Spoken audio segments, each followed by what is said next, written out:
Assalamualaikum warahmatullahi wabarakatuh. Saya Nurul Tritanti dari C, NPM 201111004 dari kelompok 2 ingin mempresentasikan hasil kerja kami, yaitu tentang pasar uang dan valuta asing. Kelompok kami yang terdiri dari saya sendiri, Nurul, Alvina, Gilbert, Nimade, dan Ivan. Nah, di sini saya akan menjelaskan tentang pasar uang. Pasar uang atau money market adalah keseluruhan permintaan dan penawaran dana-dana, surat-surat berharga atau instrumen finansial jangka pendek yang mempunyai jangka waktu 1 tahun atau kurang dari 1 tahun dan dapat disalurkan melalui lembaga-lembaga perbankan. Pasar uang sering juga disebut pasar kredit jangka pendek.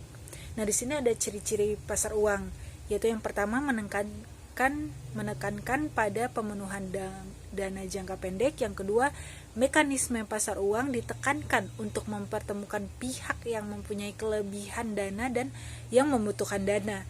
Yang ketiga, tidak terikat pada tempat tertentu seperti halnya pada pasar modal. Nah, di sini ada fungsi pasar uang. Yang pertama yaitu mempermudah masyarakat memperoleh dana-dana jangka pendek untuk membiayai modal kerja atau keperluan jangka pendek lainnya. Yang kedua, memberikan kesempatan masyarakat berpartisipasi dalam membangun dengan membeli sertifikat Bank Indonesia dan surat berharga pasar uang. Selanjutnya, untuk menunjang program pemerataan pendapatan bagi masyarakat. Yang keempat, sebagai sumber pembiayaan bagi perusahaan untuk melakukan investasi. Nah, di sini ada tujuan pasar uang. Tujuan pasar uang itu dari pihak yang menanamkan dana dan yang membutuhkan dana. Dari yang pihak menanamkan dana di sini tujuannya ada 2, yaitu untuk memperoleh penghasilan dengan tingkat suku bunga tertentu. Selanjutnya yaitu membantu pihak-pihak yang mengalami kesulitan keuangan tentunya. Nah, dari pihak yang membutuhkan dana ini tujuannya ada 3, yaitu untuk memenuhi kebutuhan jangka pendek, untuk memenuhi kebutuhan likuiditas, dan terakhir untuk memenuhi kebutuhan modal kerja. Instrumen pasar uang. 1. Sertifikat Bank Indonesia atau SBI. Instrumen utang yang diterbitkan oleh pemerintah atau bank sentral atas unjuk dengan jumlah tertentu yang akan dibayarkan kepada pemegang pada tanggal yang telah ditetapkan. Instrumen ini berjangka waktu jatuh tempo 1 tahun atau kurang. 2. Surat berharga pasar uang atau SBPU. Surat-surat berharga berjangka pendek yang dapat diperjualbelikan secara diskonto dengan Bank Indonesia atau lembaga diskonto yang ditunjuk oleh Bank Indonesia. 3. Sertifikat deposito. Instrumen keuangan yang diterbitkan oleh suatu bank atas unjuk dan dinyatakan dalam suatu jumlah, jangka waktu, dan tingkat bunga tertentu. Sertifikat deposito adalah deposito berjangka yang bukti simpanannya dapat diperdagangkan. Ciri pokok yang membedakannya dengan deposito berjangka terletak pada sifat yang dapat dipindah tangankan atau diperjualbelikan sebelum jangka waktu jatuh temponya melalui lembaga-lembaga keuangan lainnya. 4. Commercial paper. Promes yang tidak disertai dengan jaminan yang diterbitkan oleh perusahaan untuk memperoleh dana jangka pendek dan dijual kepada investor dalam pasar uang. 5. Call money. Kegiatan pinjam-meminjam dana antara satu bank dengan bank lainnya untuk jangka waktu pendek. 6. Repure cash agreement. Transaksi jual-beli surat-surat berharga disertai dengan perjanjian bahwa penjual akan membeli kembali surat-surat berharga yang dijual tersebut pada tanggal dan dengan harga yang telah ditetapkan lebih dahulu. 7. Bankers acceptance. Suatu instrumen pasar uang yang digunakan untuk memberikan kredit pada eksportir atau importir untuk membayar sejumlah barang atau untuk membeli valuta asing. 8. Treasury bills. Treasury bills adalah surat utang yang diterbitkan oleh negara dengan jangka waktu 90 hari sampai 1 tahun. 9. Promissory notes. Promissory notes adalah surat sanggup bayar yang membuktikan adanya utang piutang jangka pendek antara kreditur dan debitur. Kelebihan. 1. Sarana untuk mencari pinjaman dana jangka pendek bagi perusahaan yang mengalami kesulitan likuiditas. 2. Sarana untuk menempatkan kelebihan dana yang dimiliki oleh badan usaha. Kekurangan. 1. Resiko pasar atau market risk. 2. Resiko reinvestment. 3. Resiko gagal bayar. 4. Resiko inflasi. 5. Resiko valuta atau Currency risk. 6. Resiko politik. Saya Nimade Railisnawati, NPM 201111112. Di sini saya akan menjelaskan tentang valuta asing. Valuta asing biasa juga disingkat dengan falas atau dalam bahasa Inggris dikenal sebagai forex atau foreign exchange yang berarti pertukaran uang dari nilai mata uang yang berbeda. Sedangkan di sini fungsi falas adalah ada tiga bagian antara lain transfer daya beli, penyediaan kredit, mengurangi risiko falas. Di sini penyediaan kredit artinya pengiriman barang antar negara dalam perdagangan internasional membutuhkan waktu, oleh karena itu harus ada satu cara untuk membiayai barang-barang dalam perjalanan pengiriman tersebut,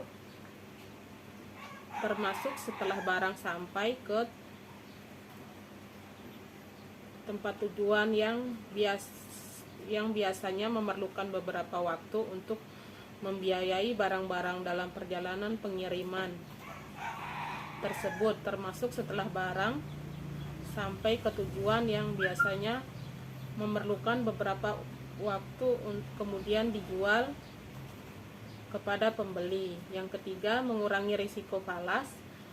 Impor mengharapkan memperoleh keuntungan dalam usaha perdagangan dalam kondisi normal dari kemungkinan risiko yang tidak diperkirakan, misalnya terjadi perubahan kurs yang tiba-tiba sehingga mempengaruhi besar keuntungan yang telah diperkirakan.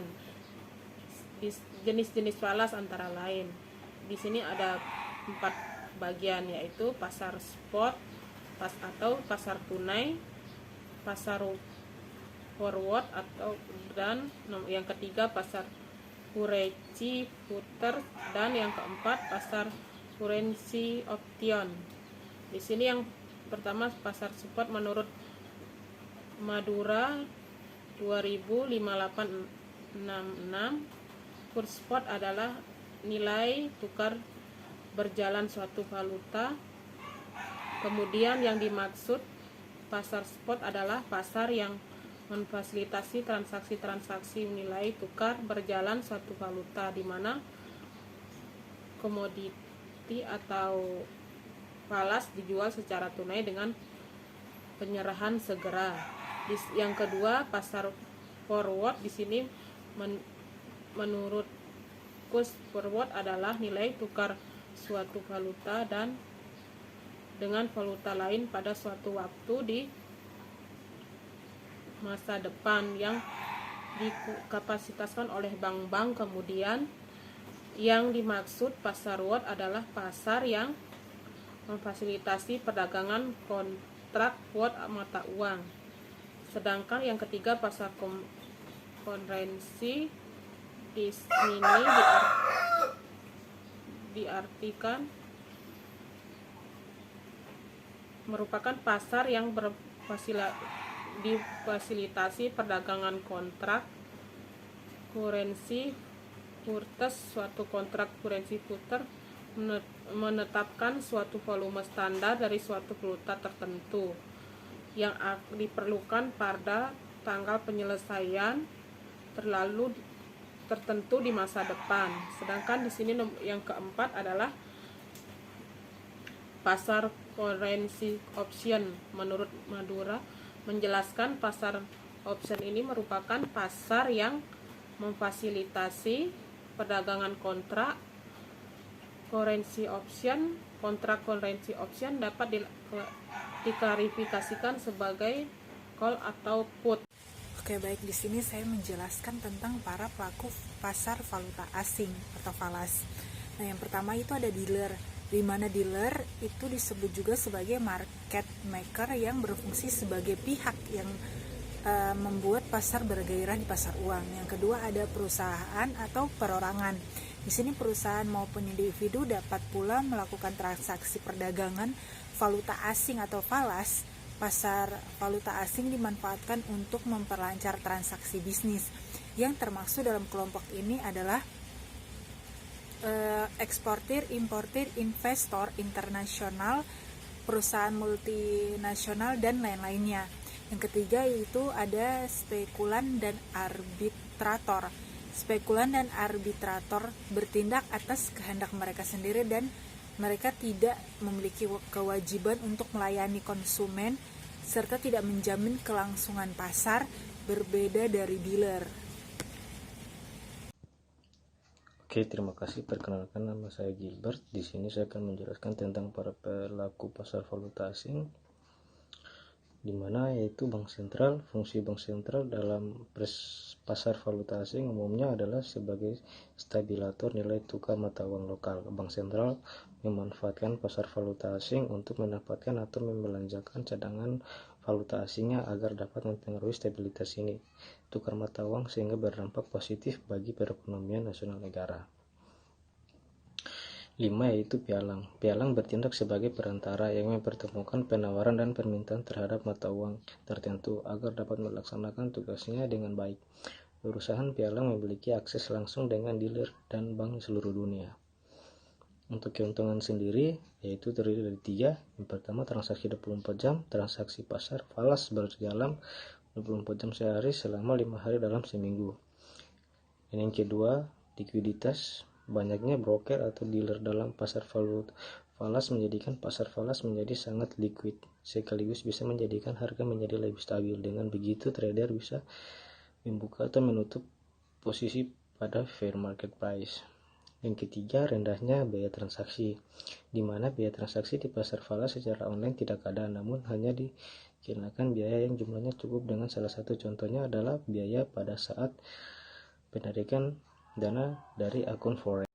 Baik, selanjutnya saya akan membacakan materi tentang pasar uang dan valuta asing, yaitu keuntungan. Yang keempat, keuntungan dari kenaikan dan penurunan harga. Para trader dapat menarik keuntungan dari kenaikan harga, yaitu selisih antara harga beli dengan harga jual atau harga penutupan pada pesanan beli. Sedangkan pada pesanan jual, keuntungan didapat dari selisih antara harga jual dengan harga beli atau penutupan. Yang kelima, margin perdagangan. Perdagangan dengan margin dapat membuat daya beli investor melebihi jumlah modal yang dimiliki. Yang keenam, keuntungan dua arah. Dapat menghasilkan keuntungan dua arah ketika market naik ataupun ketika market turun. Yang ketujuh, fungsi leverage atau daya ungkit atau faktor penggali. Dengan modal relatif kecil dapat menghasilkan keuntungan yang jauh lebih besar. Selanjutnya yaitu kerugian. Yang pertama, risiko kurs pertukaran atau exchange rate risk. Risiko ini timbul sebagai akibat dari naik turunnya nilai tukar atau kurs falas. 2. Risiko negara asal. Risiko ini timbul dari akibat campur tangan pemerintah yang mata uangnya diperdagangkan di pasar falas. Contohnya seperti intervensi bank sentral di negara tersebut dengan menaikkan tingkat suku bunga, melepas obligasi pemerintah, pembelian valuta asing secara besar-besaran oleh pemerintah, dan sebagainya. Kemudian kesimpulan dari materi ini yaitu dalam interaksi pasar uang akan selalu berkaitan dengan valuta asing. Itu berarti pasar uang dan falas sangat terkoneksi satu sama lain. Untuk menjadi penopang dalam kegiatan perdagangan jual beli dimanapun kita berada, dalam berinvestasi kita juga harus memperhatikan secara rinci mengenai pasar uang dan falas. Interaksi antara kedua ini menjadi hal yang paling krusial dan penting jika dana berjumlah besar atau kegiatan ekonomi pada saat itu sedang tidak stabil.